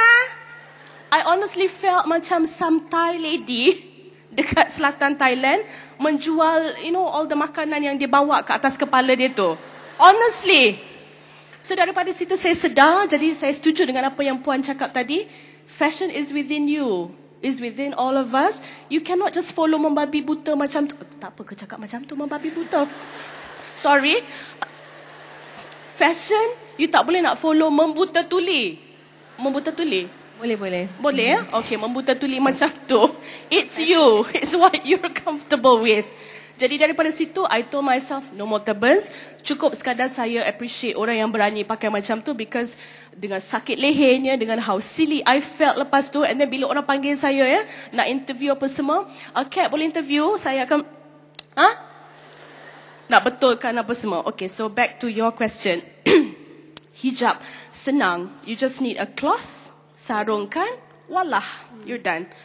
Tapi, when you just do that, that is when kita dapat all these criticisms about, alah pakai tudung tapi mengumpat. Alah pakai tudung. Tapi, you know, tapi here and tapi that, because we forgot to hijabkan our hearts as well. So in the beginning, I heard a lot of that, ya, tentang kawan-kawan complain about, alah pakai tudung bukannya baik sangat pun, suka nak mengumpat and all that stuff. So I told myself, ya Allah, ya Tuhanku, I do not want to become somebody macam tu, yang diperkatakan, yang dicemuh, disebabkan bertudung. So all the ladies yang berhijab at one point menjadi sasaran, ya, menjadi diperhatikan and dicriticize and all of that. So that is when I told myself I had to do something. So I started dengan the spiritual course tu, untuk mencari the strength ataupun kekuatan. Tapi mungkin semua orang tak perlukan macam tu. So the second one after that was I went to get myself a tafsir, ya, something like yang macam Dinada ni, this cute little Quran yang saya bawa ke mana-mana, because a Quran to us and to me should be a remembrance that is a love letter daripada Allah.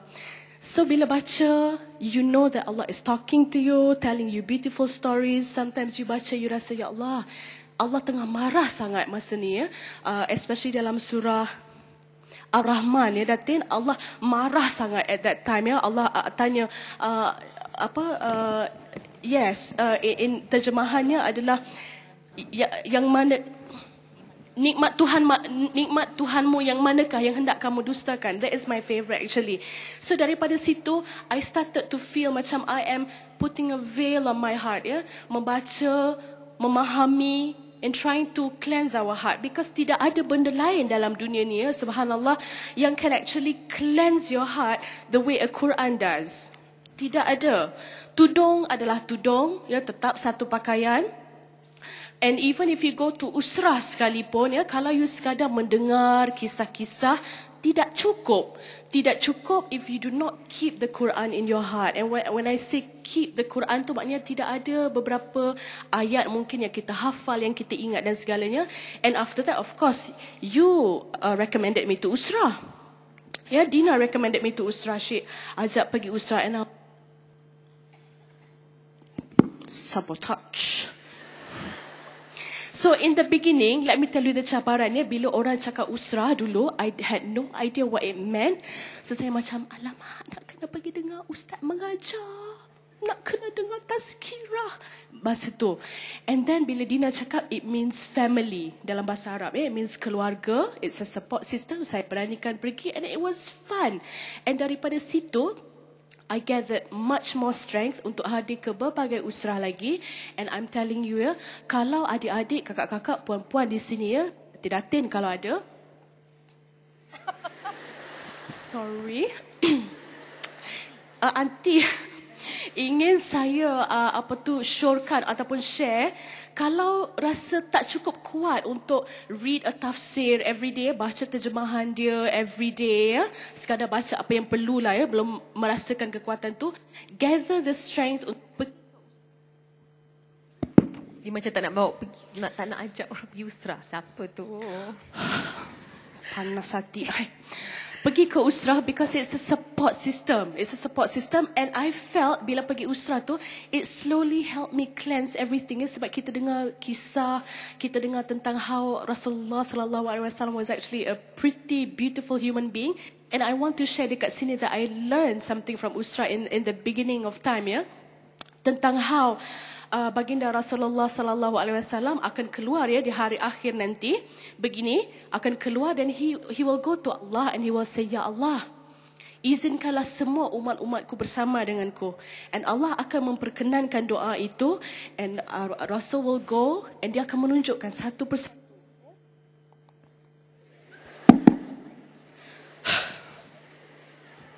He will go and he will say, ummati, ummati, ummati, ummati, ummati, ummati, ummati, and he will stop, ya, pada satu kumpulan dan balik lagi ke the second row dan panggil lagi satu persatu, ya. Tiap orang, he stops at that group, kerana orang yang berada di kumpulan itu adalah mereka yang tidak, berbuat baik, tidak mengerjakan perintah Allah, meninggalkan segala persuruhan, tidak mengamalkan sunnah dan berbagai-bagai. So when I listen to stories like that, it touched my heart, ya, it touched my heart.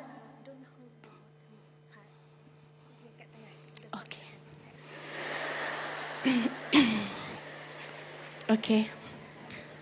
Jadi go to usrah. It cleanses your heart, and there's so many other things yang kita boleh buat juga. And you were asking me about cabaran just now masa berhijab. Haruslah susah, Dina. You know how it is. Yeah. Sebab I bukan ahli panel, so I tanya you lah. You know, dengan kita nak berambut jelo dulu, so tiba-tiba kena bungkuskan. So I felt like, di mana ku cari ganti? You know, I felt like that. You know, I'm sure everybody did. Yang mana berhijrah dulu, trying to cover up semua. But back to the reality yang we have to become what we're supposed to become. And when I went out, people were staring. Not everybody suka kita jadi macam ni, Dina, you know that, ya? Tak semua orang suka. Some people akan cakap, Alhamdulillah, Masya Allah, Subhanallah. And the other ones are like, kan? I get that a lot in the beginning. Saya macam, apa salahku? Ya, aku enggak punya dosa sama kamu. That was how I felt. Ya, pergi KLCC dengan anak, ya, tolak stroller, baby tengah kecil lagi. So I had like a few people. Emangnya aku dosa sama kamu sih? You know? So, tapi saya tahu it was because of the transition apa semua. And I had people saying stuff that I'm just doing this in the name of fashion. Saja-saja nak tunjuk, because masa tu kononnya dah kahwin, baru ada baby, kurang glamour katanya. Jadi haruslah buat something new so that tiap hari masuk paper. You know, it's difficult and all. Tetapi when you believe in Allah, you begin to love Rasulullah sallallahu alaihi wasallam. you read the love letter yang Allah tinggalkan untuk kita, it doesn't bother you. And until now, I still have people saying things apa semua, but it doesn't bother you. And insyaAllah we will all be, continue to be strong day by day, insyaAllah. Terima kasih banyak, Kat. We are all struggling. Saya selalu ingatkan diri saya dan adik-adik, kakak-kakak, datin-datin, semua, we are all struggling to become better. And insyaAllah Allah will open up our hearts to do just that. Kalau kita berada di landasan yang salah ketika ini, semoga Allah buka pintu hati kita untuk mencari kebenaran dan meninggalkan kesalahan itu, insyaAllah sedikit demi sedikit sehinggalah kita menjadi seorang yang sangat diridai Allah. Dan betul kata Kat, menghijabkan hati lebih payah. Quran ini perlu dibaca. Bila Kat cakap macam tu, teringat satu ayat dalam Al-Quran, A'udzubillahi minasyaitonirrajim. In huwa illa zikrun lil alamin liman syaa'a minkum ay yastaqim wa ma tasha'una illa ay yasha' Allahu rabbul alamin. Dan Al-Quran itu ditinggalkan, dan Al-Quran ini hanyalah peringatan, adalah satu peringatan. It's for you to remember. If you don't read the Quran, you don't remember. Itu adalah ayat dalam surah At-Takwir. Al-Quran itu tidak lain, hanyalah peringatan bagi seluruh alamin, iaitu bagi siapa di antara kamu yang, it's siapa antara kamu yang menghendaki jalan yang lurus. If you don't want to, then it's okay. It's your choice. So up to you. So if you want it, let's go back to the Quran, because that is the source. Dalam At-Takwir ayat 27, 28, 29 saya bacakan tadi. Okay, Boleh saya mencelah sikit? Boleh, silakan. Datin, can you let me talk a little bit more? You be patient ya, Datin. Sikit lagi saya nak tambah kepada apa poin yang Kat dah share dengan kita hari ini. Sebenarnya tadi saya dah sebut saya pernah tinggal di Amerika for 13 years, dan saya nak berkongsi sedikit pengalaman di sana sebab saya nak everybody in this room rasa sangat-sangat grateful that di dalam suasana kita di negara kita yang penuh aman damai ini, kita bebas menutup aurat. This is not something that you can get at other places easily. Ya, contohnya di negara Turki, itu negara Islam, betul tak? Ramai wanita Islam pada satu waktu dahulu tidak dibenarkan menutup aurat untuk pergi bekerja, untuk ke sekolah.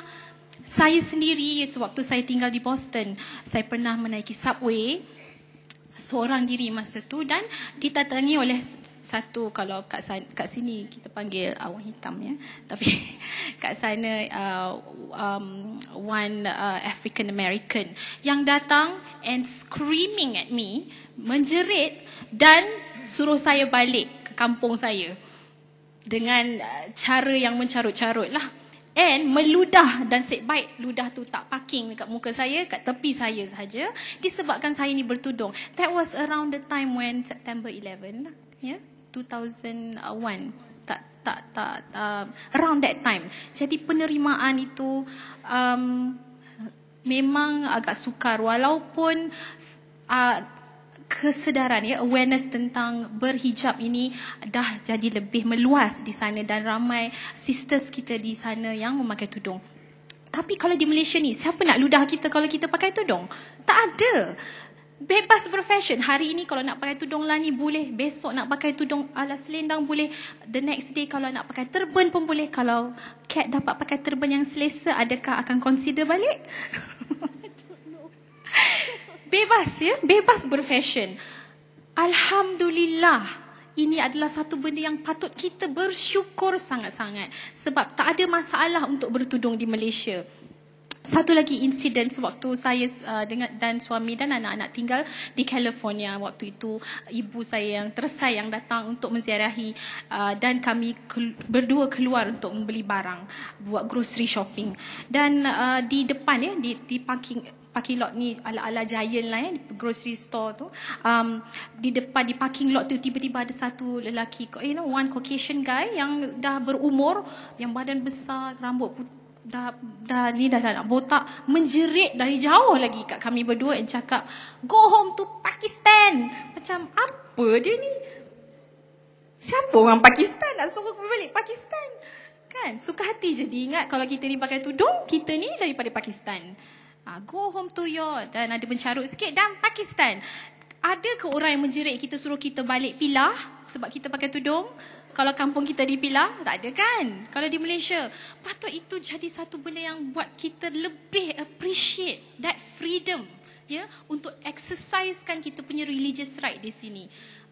Bersyukurlah dengan adanya negara yang aman damai ini, kita bebas untuk menutup aurat. That's all I want to add. Terima kasih. I think that is something kadang-kadang yang kita lupa. Sebab manusia ni kurang bersyukur. Allah sebut dalam Al-Quran, tidakkah kamu sedikit sekali kamu di antara kamu yang bersyukur. Jadi sangat sedikit. So semoga dengan peringatan ini kita ingatkan diri, yes, we should be thankful. Alhamdulillah, kerana kita bebas untuk menutup aurat di sini. Alhamdulillah. Walaupun kadang-kadang ada diskriminasi berlaku, tapi tidak banyak. Tapi kan, I rasa insyaAllah bidadari sini semuanya solehah. Betul? Amin, insyaAllah. Okey, seterusnya. Okay, do I have to ask a question atau tak payah? Leave it to you. Okay, can we just check the slides, the next slides? Next. Okay, next. Mirror on the wall. I think that's for you. Next. Cermin adalah untuk kita melihat siapa kita sebenarnya. Untuk kita muhasabah diri. Maksudnya untuk kita pandang diri kita, bukan untuk melihat bagaimana orang lain akan menilai kita. Faham tak? Tapi biasanya kita gunakan cermin ni untuk melihat bagaimana orang lain menilai kita, dan kita tidak menilai diri kita sendiri. Soalan saya, siapa saya sebenarnya? So kita nak cakap mengenai image diri. Saya sebenarnya ada masalah, Datin, kalau orang cakap, oh, image baru ke? This is not my image, this is me. You know, it's not just an image. Macam Ana Rafali baru berhijab, dia telefon saya, dia kata, Wardina, dia kata saya sedih sangat sebab you know, they think it's just an image. It's more than that. Now, this kain is more than just an image. Namun kita perlu faham, tadi Datin ada sebut mengenai kesesuaian. Saya tengok kadang-kadang ramai orang, they don't dress mengikut kesesuaian tempat, which is actually wrong. How do you balance it out? Dan kepentingan mengenai image, the total image diri itu, silakan. Terima kasih. Wardina. Wow. Simple ya. Saya izinkan saya gunakan satu quotation Maksa Orang Putih lah dalam bahasa Inggeris. If we feel complete, we don't have to show off. Maknanya kalau kita rasa diri kita ni sudah cukup complete maknanya physically, spiritually dan emotionally, tak perlu nak, maaf kalau pakai baju tak payah macam pakai pajak gadai bergerak ataupun pokok krisma berjalan. Tak perlu. It can be plain, you know, simple yet elegant, right? Now, saya tertarik Wardina tunjuk pasal mirror. In one of the training yang saya attended, maknanya kita kena attend training dia bagi kita mirror. Bayangkan 600 orang, dia bagi mirror seorang satu. Kita ingat kita bawa balik, tak, pulang balik lepas tu. Mirror kecil je. Saya ingat bagi mirror, bagi sikat, tak, bagi mirror, dia suruh kita tengok mirror tu. Apa yang kamu lihat di dalam cermin itu. Now, semua orang bila ditanya semua dapat nampak yang berbeza-beza. Tetapi teka apa saya lihat. Saya menangis selepas itu, menangis agak lama juga, saya menangis berhari-hari. Teka apa? Sebab saya melihat diri saya di dalam cermin itu lebih jauh. Saya bayangkan diri saya apabila mayat saya diusung. Bila saya mati, waktu orang nak usung mayat saya, 4 orang tengah pegang tu, apakah yang akan saya katakan? Adakah saya akan katakan, cepatlah bawa aku ke kubur? Atau adakah saya akan katakan, aduhai, mau ke mana kamu bawa aku? Andai kata ia didengar, kan? Kalau saya cakap yang kedua, mau ke mana? Andai kata didengar oleh makhluk-makhluk yang lain selain pada manusia, semua didengar oleh makhluk lain kecuali manusia. Kalau manusia dengar, garanti mayat saya terkotang-kating kat situ. Right? Maknanya saya menangis. Maknanya saya boleh nampak pergi jauh, subhanallah. Itu sampai saya menangis. Apa sebenarnya yang saya cari? Ingat ya, dalam kehidupan, Allah akan memberi kalau kita mencari. Kalau kita tak cari, Allah tak ada dorongkan. kehidupan saya pencarian. Izinkan saya berkongsi. Saya mula pakai tudung yang macam tu lah. Macam tu. Tu sikit lah. Itu sikit Kenapa? Ini kisah saya ingat. Saya terima kasih kepada arwah abang. Tahun 79 waktu tu anak kedua saya baru berumur 6 bulan. Suddenly hari Jumaat dia kata besok dulu Sabtu kerja yang besok pakai tudung. Please wear your tudung besok. Tudung? Rambut saya mengurai tau sampai kat pinggang. Panjang macam tu, muda kan waktu tu Anak masuk dua Lepas tu kata, kenapa? Pakai tudung. If you don't wear tudung, you don't go to work. Alamak, macam mana takkan boleh tak pergi kerja? Ini bukan bapak kita punya office kan? Okey. Lepas tu saya nego dengan abang. Saya kata, bang, boleh tak hari Senin? Kan? Dulu mana ada kedai, boleh tak hari Senin? Dia kata, tak boleh. Tomorrow you wear. If you don't wear, you don't go to office. Bayangkan apa saya nak buat. Itu dah petang, kedai pun dah tutup. Mana nak cek tudung-tudung? Saya pun jumpalah kain biasa, kain cotton, 0.5 meter. Saya gunting ujung penjuru 3 triangle macam sapu tangan tu. Jadi saya pun unjuk jahit mesin lah, saya jahit tangan and so on. Lepas tu saya ikat macam tu. Saya pun ikat kat belakang. Keluarlah rebin tepi sini, keluar rebin tepi. Saya pergi office. Pejabat saya, bilik saya di belakang. Saya masuk daripada pagi pukul 8 tu, lepas punch card saya tak keluar-keluar sampai pukul orang dah balik baru saya balik. Sebab saya nampak semua orang tengok saya tenganga-nganga. Apa dah jadi. At least bagilah chance sampai Senin ke, jadi kita boleh adjust kan. Try kat rumah. Tak ada chance langsung. Alright. Tapi masa itu memang geram aja. Pakkah je. Tapi nak lari ke mana kan? Takkan nak lari nak tinggal anak. You know, that time waktu you were not ready. Tapi alhamdulillah, itu tak maknanya kerana kita dah bersuami, bila isteri tak menutup aurat, maka suami akan tanggung. Dia orang yang lebih beragama, jadi dia kata dia tak nak tanggung dosa kita, jadi cuma caranya itulah tak ada bagi peluang. Dia tak cakap kalau you kahwin dengan you masa kata kau tidak, tak kamu kahwin lah dengan dia tak dapat lampak anak okey. Itu so maknanya this is one of the thing lah kan. Tapi alhamdulillah, lepas tu bila macam tu lah, sebab saya nakkan rebin tu, sebab saya nakkan ni, nampak ni anting-anting ni, kostum jewelry saya memang berpuluh-puluh ribu. Sehinggalah bila training tu dia kata, ibu-ibu sekarang yang begitu, yang keluar gini-gini, Allah mak dengar aku. Trainer tu ngata, asal pergi Richard, dia kata tak tahan tak sanggup nak mendengar lah, tak kira dia trainer, dia kata jadi tutup sikit, memang tarik-tarik. But tanya saya, personal opinion saya, pandangan pribadi saya, maaf cakap, saya tidak akan membelanjakan duit yang banyak untuk tudung. Pada saya yang dulu tu RM2 je. Lepas tu saya beli, kalau 1 meter dapat 4. Anak dara saya pun seorang 1. Sampai orang bilang, mak, bukan, kakak. Macam tu kan? Alright. So, tudung saja setakat yang saya jumpa, agak-agak yang gitu-gitu, nantilah lilat-lilat macam sebenarnya kurang sikit lah kan. Macam tu. Jadi saya beli dalam RM10, RM9. This is about me. InsyaAllah lah. Sebab saya lebih rela membelanjakan dari segi pakaian. Alright, pakaian. Biar pakaian saya cantik, tapi tudung tu just cover. Dan saya masih jugalah lagi setakat ni kan. Maklumlah nak cover-cover macam gini-gini lah. Okay. Now, another thing Wadina, saya tertarik dengan apabila dia hidup ni kan, kita mencari. Saya jumpa tentang ini dalam kehidupan Allah Ta'ala kan, kalau siapa baca tafsiran surah Asyam, right, Mak Dina, dalam surah Asyam tu, Allah bersumpah 7 kali sumpah. Okay, demi matahari dan sinarnya di pagi hari, demi bulan apabila ia mengiringi, demi siang apabila menampakkan diri, demi malam apabila menutupi, demi langit dan segala binaannya, dan demi bumi yang segala yang ada di hamparannya, demi jiwa dan segala penyempurnaannya. Allah mengilhamkan sukma, kebaikan dan keburukan. Beruntung siapa yang mensucikan, rugi siapa yang mengotori. Itu surah Asyam, itu ketika Allah dah marah sangat pasal Nabi Saleh. Ingat kaum Nabi Saleh lembah Madain, Nabi Saleh kata jangan kau sembelih unta betina itu.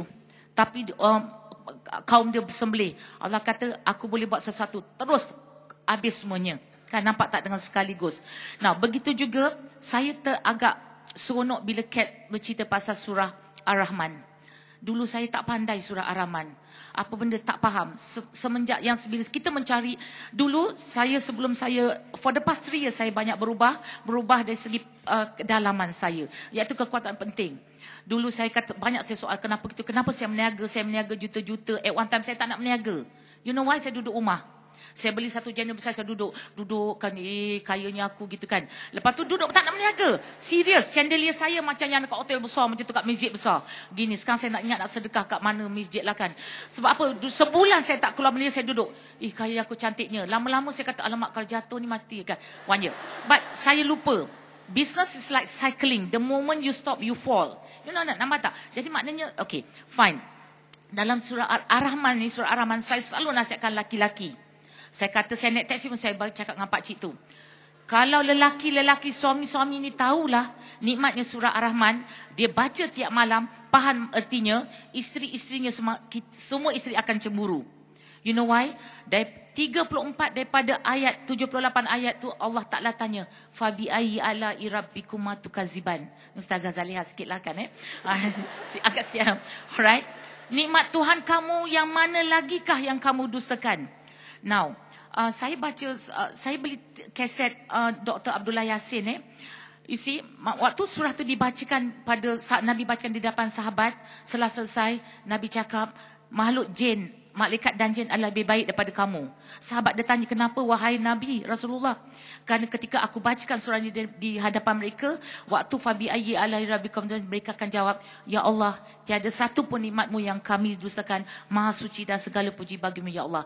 Jadi kalau saya masuk kereta, saya pasang itu bila kata fabi ayyi alai rabbikum, ya Allah tiada satu nikmat. Maknanya, now itu penceritaan surah Ar-Rahman macam dalam syurga semua. Cantik. Saya suka bawah hijau sebab syurga semua hijau. Pemadani semua hijau-hijau, lapik hijau-hijau. So this is the, maknanya bila kita baca itu, pakaian kita jadi kita rasa seronok, warna, colours, you know, warna yang Nabi tak suka jangan pakai warna orange. Yang macam maaf Sami Buddha pakai tu. Nabi tak suka sekali warna tu, right? Because that is ni. Don't. Tapi kita kena pakai yellow. Kalau di sikit dah rosak-rosak ni yellow. Turun yellow baru ingat, kan So this, now, when we talk about pakaian, we talk about this is something like is in us. Kita. Dan saya setuju, memang kita kata ada orang bukan main bertutup tesakan, maaf cakap, tapi mengata orang aja. Kalau dia tak tutup, kurang-kurang di antara dia dengan Allah Ta'ala, dia minta ampun Allah Ta'ala. Jadi saya pun selama dah minta ampun dengan Allah, dulu sikit-sikit kan, nampak sikit-sikit tu, dah minta ampun, sekarang tutup sikit. But, bagi yang mengata orang, mengumpat orang, kan tu kita tak boleh masuk syurga selagi kita tak minta dengan dia kan, ampun dengan dia. Now, ladies anak-anak, adik-adik, anak-anak lah semua kan, I don't know lah. I've gone too far in life. This year, umur saya 59. And I'm telling you, I don't mind sharing with you my birthday. And you all will remember my birthday. For you to send me a birthday card or whatever lah. RSVP RSVP, bukan makna sila jawab. Remember, send valuable present. Okay. Okay. You know why saya terkejut? You all will remember. According to Nostradamus, dia kata kiamat berlaku pada tahun 2012, tarikhnya adalah birthday saya 21 Disember 2012. Saya pun terkejut tak kalah macam tu. Itu bukan hak kita, itu hak Allah Ta'ala. Now come back to this. Do something, wear something that you feel comfortable, you wear nothing to show off, nothing and so on. That's it. Dan siapa yang ada pakaian-pakaian yang dah tak nak pakai, saya nasihatkan, kalau agak-agak benda tu tak aurat, jangan bagi orang. Kalau you buang tong sampah pun, orang kutip, orang pakai, dia pakai, dosa kita yang tanggung. Jadi kita bagi-bagi, kita buat kain buruk lah, and so on. Kalau suar dalam kamu buat kain buruk, potong bahagian yang tak, yang gitu kan. Okay. Jangan, okay. So jadi, benda-benda, all this thing, ouch. Okay. Alright. Maaf So I don't know, very comfortable. Cuma saya minta maaf lah. Kadang-kadang bila saya tengok orang pakai cantik gitu, saya pakai tengok ada dia gonjing tak kena gaya lah. Tadi Modian tanya pasal, you know, tadi saya cerita pasal memakai pakaian mengikut kesesuaian dengan bentuk badan. Yang saya ulangi baju kupu-kupu, apa ni kan, kelembak kupu-kupu, apa dipanggil, kaftan, sorry, kaftan. Yang untuk duduk rumah tu tak kisah. Memang duduk rumah semua pakai kaftan. Saya pun pakai kaftan. Seronoknya tak pakai apa-apa dalam tu luar. Tapi, memang dunia kita punya. Tapi be careful ya. Jangan exercise. Takut nanti bila exercise lompat-lompat, nanti perempuan kata yes, yes, yes. Laki-laki kata no, no, no. Anak cuba belakang.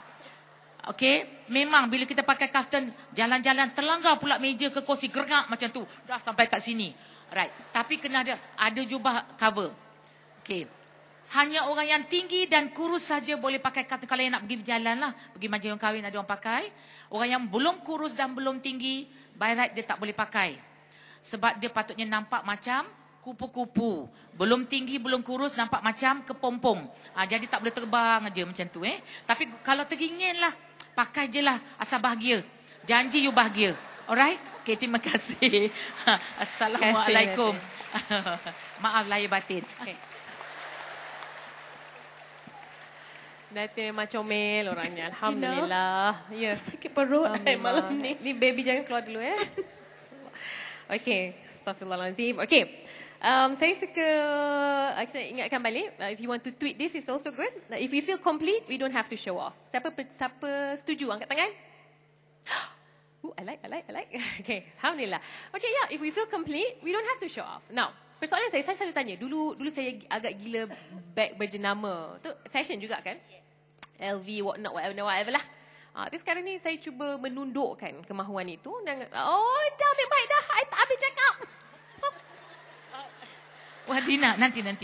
Tambah sikit je. Nanti saya menangis tahu tak dapat cakap. Now remember, Wadina sengaja dia sentuh. Yeah. Kasut, handbag, and accessories are all part of the fashion, part of the pakaian. Yeah. Tetapi remember, kita pakai itu semua for one purpose, untuk kebahagiaan. Okay. Bear in mind that kebahagiaan adalah berperingkat. Yep. Once you had it, lepas tu dah bahagia gitu-gitu, you dah tak nak lagi. Dah. You see? Lepas tu? So, cari bahagia lain? You cari lagi bahagia. Bag latest edition lagi? Yes. Tak habis-habis bahagianya. Tak habis. Bahagia kita adalah apabila kita bertemu Allah di syurga jannah. Jangan cakap bertemu Allah saja, neraka pun cuma juga kan. Right? Bertemu Allah di syurga jannah, itulah tempat yang paling bahagia. Now can I let's talk, ini last share. I have saya nak saya izinkan saya berkongsi sedikitlah. Saya tujuan saya tu untuk bukan minta simpati. Now saya pernah diminta untuk memberi ceramah, memberi sharing. Maksudnya apakah kehidupan selepas kematian? I've lost suami saya meninggal, abang meninggal alright few years ago. Dia tanya apa saya punya siapa nak sampaikan. You think it's easy nak sharing this? Saya cakap yes. Kalau kita is a lie, bohong orang kalau dia rasa dia kata dia tidak sedih. Semua orang akan merasa sedih apabila kematian tak kira siapa, ibu bapa dan sebagainya. Alright, apabila lebih lagi orang yang dear to you, okay? Saya cuma jawab ginilah. If you see a person, kalau kita melihat dia sebagai physical yang pergi meninggalkan kita, maka kita akan sedih. Tapi kalau kita melihat dia sebagai a soul, satu roh yang pergi meninggalkan kita untuk pergi ke satu tempat yang akan menunggu untuk kita join dia, bersama dia, maka kita tidak akan sedih. Cuma kita akan tanya apakah persiapan kita untuk pergi berjumpa bersama dengan dia. Alright, ataupun kita akan apa bekalan kita, dan kita take stock of our life. Kita tanya diri kita, right, selama ni kita bersama dengan dia, adakah kita telah menjadi isteri yang baik, suami yang baik, or whatever. Then you realize, you see for yourself in that manner. Adakah kita telah menutup aurat? Jadi saya pun rasa alah berdosa-dosa, cakap kita berdosa tak tutup aurat lebih-lebih kan, and so on. Why? Kan padahal ada suruh-suruh kenapa cantik-cantik kat luar, kat rumah tak cantik. Jelah kalau kat luar, kat rumah minyak angin, kat luar minyak wangi, and so on kan. Jadi this is the thing yang little thing yang kita rasa kita ingat. So come back to this pakai. No, you have the time, you make the time. This is the time for you to make a change in your life. If you feel that this is what you want. Tapi kalau nak buat perubahan, mesti dalam ikhlas hati. Kalau hati tak ikhlas, you takkan dapat apa, tak dapat halanya, dapatkan, ialah dia kena tutup. Tapi if deep down from you, what do you really look for, what do you want, you feel complete, you don't have to feel anything. Saya cuma sikit-sikit saja. Contohnya, saya tak ada pakai barang emas ni, dah kena rompak, dah tak ada, sudahlah tu. Jadi pun tak ada, cincin pun tak ada. Sama lagi tunggu kita. orang nak kasih pun tak ada, orang nak kasih. Okay. So this is the thing, right? saya doa yang terbaik untuk you supaya marilah sama-sama kita masuk syurga jannah. You know why di dalam syurga, one of the thing yang saya jumpa, yang kita diberitahu kita nak berjumpa dengan Nabi tak semua orang bukan nak berjumpa. Ada orang dapat bersama dengan Rasulullah, dia dapat jumpa 1000 tahun sekali, 100 tahun sekali, ada orang setahun sekali, ada orang sebulan sekali, ada orang seminggu sekali, ada orang hari-hari. Tapi ada orang dapat bersama dengan Rasulullah sebelah-sebelah. Maknanya setiap saat dengan kita nak pilih yang mana. Subhanallah. Nampak tak? Ada di dalam syurga, ada satu jalan tu, kita dalam tu, kita akan lalu di pohon tu, kita lalu 100 tahun, pokok tu melindungi je kita. Alright? Gitu. Dah. Okey, terima kasih. Assalamualaikum. 2 minit. Ada. Last. Okey, satu lagi kan. Saya semenjak saya berkhusus dengan macam cat tu, saya dulu tak pernah orang kata kurang lah. Mak cakap, Tok Sah nak buat yang sunat-sunat, yang wajib-wajib tu pun sekarang kan Tok Sah kan nak tahajud, kalau isyak pun dah sampai dekat-dekat ni, subuh pun tergajah. Kalau outstation tu, orang jamak takdim atau jamak takhir, saya jamak takyah atau takdan. Kan? Tak payah takdan aja yang gini, alright? Setelah yang khusus tu, saya menangis saja. Dulu kalau saya pegang masa itu sebelum ada Al-Hijrah 101, 102, 103, 104, 5, bila 6 tu saya lepaskan. Saya pergi 7, 8 saya lama sikit Hindustan. Tapi setelah saya pergi khusus ni, now dunia saya sama ada Al-Hijrah aja. Ni ada orang Al-Hijrah kat sini Ustaz Don aja, Don Daniel, Don Biajit. Tak apa. Kan? Don Daniel tu bukan untuk saya, untuk anaknya, tapi bukan untuk banyak, apa salahnya? Ya ampun, astagfirullahalazim. Okay. And then you see, bila kita doa malam-malam, kenapa kita kena semayang tahajud? You know why? Sebab apa saya minta doa tahajud? Kenapa? Di dalam syurga tu nanti, alright, kita semua dalam syurga, ada satu pohon yang rindang. Di bawah pohon itu ada satu ekor kuda. Ada ekor kuda lah. Seekor kuda yang macam unicorn, yang bulu dan cantik putih lebat dengan ekor panjang. Tak semua ahli syurga yang dapat naik kuda tu, hanya sebahagian. Dia akan naik kuda tu, dia akan cakap, Ya Allah, Ya Tuhanku. Dia cakap kuda tu, bawalah aku sejauh nun mata memandang. Jadi kuda pun terbanglah, siung-siung sanalah dalam syurga. Yang lain semua ahli syurga tanya, Ya Allah, Ya Tuhanku, apa istimewanya dapat naik kuda tu, sekarang kami tak dapat tunggang kuda. Allah firman kata, itulah hamba-Ku yang sanggup bangun tengah malam, meninggalkan tempat tidur, meninggalkan isteri-isteri. Dia tak cakap suami-suami tahu, tapi fahamlah, isteri yang sanggup untuk bertahajud kepadaku. Subhanallah, takkan kita tak nak? Itu yang kadang-kadang saya cakap lebih nak mengerti diri saya. Kalau saya tak ingat diri saya pun hanyut-hanyut jugalah. Itu. Okay, terima kasih. Assalamualaikum. Potong steam, kita tengah cakap sedap ni potong steam. Okay, kita ada cuma 10 minit tinggal. Just 10 minutes. Tadi, terima kasih banyak. Kita ni manusia, kita semua kena diingatkan dan mengingatkan diri. Dan kadang-kadang saya rasakan bahawa dengan menyampaikan, kita sebenarnya bukan nak menyampaikan pada orang, tapi sebenarnya kita menyampaikan pada diri kita. So adik-adik, everybody here, pergi sampaikan apa yang anda tahu kepada orang lain. Sebenarnya menyampaikan itu cumalah mengingati diri anda sendiri, insyaAllah. Tadi kita sebut mengenai 2 quotes. I like that. If we feel complete, we don't have to show off. Dan Allah akan memberi kalau kita mencari. I totally believe in this. Now, back LV. Now, all these branded items. Now, I think, okay, let's just fikir. Kita mengajak anda berfikir. Now, if we need that to make us feel good about ourselves, kita perlukan barang ini untuk merasa diri kita berharga. That is wrong. Ambil beg itu, ambil segala-galanya daripada anda. What do you have? Kita perlu yakin dalam diri kita, kata, if you take this away from me, I can still have myself. Tapi sekiranya orang yang dia bergantung harap kepada barangan-barangan material untuk menaikkan dirinya, that's something to think about. Okay?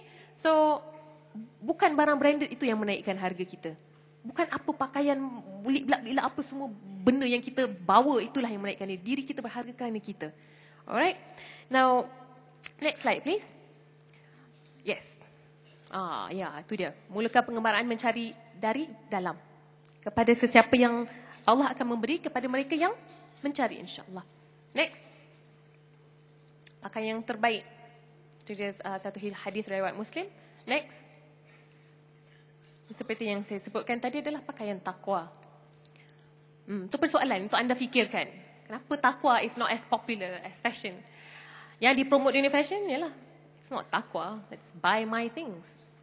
Next. Ini dia. Ayat dalam surah Al-A'raf, ayat 26, yang mengingatkan kita bahawa pakaian yang terbaik itu adalah pakaian takwa. Have that in your heart. Have that in your heart. Ingatkan diri kita, ingatkan orang lain. Next. There you go. Saya akan akhiri dengan konsep ini. Sebenarnya kita berfashion, berhijab, the core concept is actually modesty. Kalau English modesty, saya tweet, what is modesty? Saya tengah mencari makna modesty di dalam bahasa Melayu. Sederhana. Kesederhanaan. Nah, kalau kita pakai sesuatu dengan tujuan untuk menunjuk-nunjuk, untuk kita memperlihatkan kepada orang lain, kemudian kita tak modest anymore. It beats the purpose of wearing the hijab, right? If we have that, let's recheck ourselves, because this is the actual fact of why we are wearing the hijab or we are covering ourselves. We have to be modest. So ingat ni, modest, sederhana, ada orang kata sopan, merendah diri, itu dia sebenarnya. So by wearing this, you are saying that saya ni bukan mangsa fashion, saya tak perlu meniru apa yang barat pakai sebab saya seorang wanita Muslim. I am comfortable and confident for who I am because of my taqwa and iman and knowledge. Modesty. So kalau kita dah lari daripada konsep modesty, maka ada sesuatu yang perlu kita fikirkan di sana. Dan next. Ini dia surah An-Nur ayat 31. Pemahaman kenapa kita perlu berhijab, surah apa, kenapa, mengapa. Dan surahnya turun kepada lelaki dahulu dan bukan pakai hijab dulu. It's not the hijab first. It's not the hijab first. What does Allah say in the Quran? Allah kata, jaga, tundukkan pandangan. That is the first. Tapi tak kita suruh pakai tudung. Tak ada orang cakap pasal tundukkan pandangan. Tak ada orang cakap mengenai menjaga kemaluan. Lepas tundukkan pandangan is menjaga kemaluan. That's why you tengok orang pakai tudung tapi berzina. You tak kecoh-kecoh pasal tundukkan pandangan. Kenapa kita kena tundukkan pandangan? Kita nak rasa one thing, it's very hard to control because all evil comes from here. Kita tengok orang tu ada lebih, kita mula mengata, it's all our eyes. So cuba-cuba kalau rasa kita tundukkan pandangan kita. That is the first perintah, bukan pakai tudung dulu. So if you cannot tundukkan pandangan, there's something that we need to recheck with ourselves. So, tundukkan pandangan dulu, jaga kemaluan. So pakai tudung je, tak pernah suruh jaga kemaluan. Itu yang baby dumping here and there. You don't understand. So kita ajarkan kepada anak-anak kita, tundukkan pandangan. Jangan tengok sangat orang lama sangat. Kalau kita tengok orang lama, mula kita timbul-timbul. Sekarang kenalah tengok. But lelaki yang bukan muhrim, perkara-perkara yang tak patut. Don't look. It's the cause of all evil. Okay, next. Do you agree? Yeah. But I'm striving for soleha, man. Come on and strive with me. Next. You can read some of those books. They're very interesting books. Some of my personal favorites. Sister Naima bin Robert. Kisah penghijraan seorang yang hates Islam so much. How she really changed. It's very inspiring untuk dengar kisah-kisah orang yang berubah. Dan kita semua akan berubah sedikit demi sedikit. So these are some of my love in a headscarf from my sister's lips. And that's my head look big in this. Kita tulislah buku dalam bahasa Melayu. Siapa nak join venture dengan saya tulis? Come and see me lepas ni. Kita buat dalam bahasa Melayu pula I love writing. Okay, come and see me or email me. Okay, next. Yeah. Next. Lama sangat. Yeah. This is what I'm trying to promote. So we all do it at our own pace. InsyaAllah Allah opens our hearts to become better Muslimas for the sake of Him. Not for the sake of anybody else. Next. Kerana this is our purpose of life. To worship Allah. And every time kita rasa malas nak solat, malas nak pakai tudung, kata no. Ini Allah made us to worship Him. So this is what you're supposed to do anyway. Bila rasa macam malas nak solat, saya cakap, tak, saya memang kena solat sebab saya diciptakan untuk bersolat. Kerusi diciptakan untuk kita duduk. That's what you're supposed to do. So solatlah. Dan buatlah segala suruhan Allah. Next. I end with that. Saya akan minta ahli panel kita untuk memberi kesimpulan dalam masa 1 minute each sebelum kita berakhir. Silakan Kak. Your mic.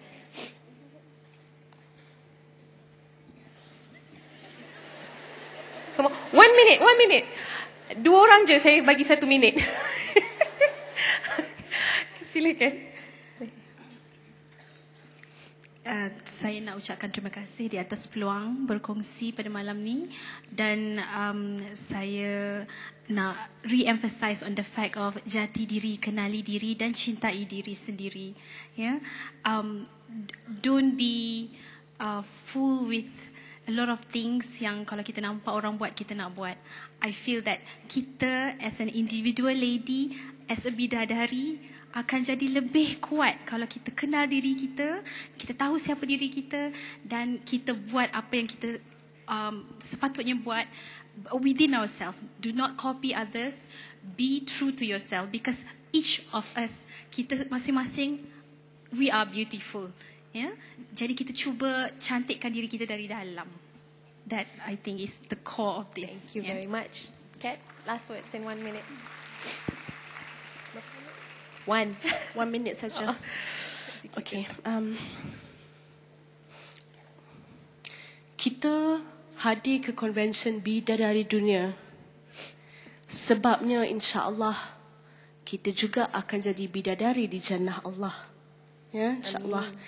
And kita akan jadi bidadari kalau kita mengikut segala apa yang perlu kita buat dan kita sayangkan kepada Rasulullah, ya, kerana baginda sendiri pernah bersabda, tidak lengkap iman seseorang itu selagi mereka tidak mengasihiku lebih daripada mereka mengasihi ibu dan bapa mereka sendiri. And we're talking about fashion tonight. It's within us. Jangan rasa rendah diri bila kita tengok orang lain yang with selendang yang berwarna-warni, turban dan segala-galanya. Follow what we're supposed to follow according to our own habits and rituals. Be yourself, be true to yourself. Follow what we were supposed to do. InsyaAllah we'll be safe, ya. Dan insyaAllah we will be the first ones to arrive di jannah Allah. Sentiasalah kita berdoa, mengharapkan kepada kebaikan saja, insyaAllah. Amin. Datin, boleh ke cakap 1 minit? 60 perkataan Najwa Wadina. Okey. 1 minit, satu. Okey. Marilah sama kita berdoa, ya. Pertama kita mohon keampunan daripada Allah Subhanahu Wa Taala untuk mengampuni dosa kita yang telah lepas, sekarang dan akan datang. Dosa ibu bapa kita yang telah lepas, sekarang dan akan datang. Dosa anak cucu kita yang telah lepas, sekarang dan akan datang. Dan semua dosa-dosa kaum muslimin dan muslimat yang telah lepas, sekarang dan akan datang. Dan kita mohon Allah supaya masukkanlah kita semua ke dalam syurga dia dengan rahmat dia. Dengan rahmat dia. Tanpa dapat rahmat daripada Allah, kita tak dapat masuk syurga. Dan jadilah kita sama-sama orang yang bijaksana. Bijak di sana, bukan bijak sini. Tahu? Bijak di sana supaya untuk mendami sama kita mengingati. Kerana saya banyak daripada masa saya tak lama lagi. Saya ni waktu-waktu yang pinjaman sahaja, ya. Alright, jadi saya ingat tolonglah sama berdoa lah. Doa saya harap kalau 3,000 orang ni doakan saya berubah, besok pagi you nampak saya lain sikit. Tapi jangan, data je ke you? Jangan macam gitu, ya, kan? Doa-doakan untuk saya yang terbaik. Terima kasih Wadina, terima kasih Kat, terima kasih Su. Dan I love you all.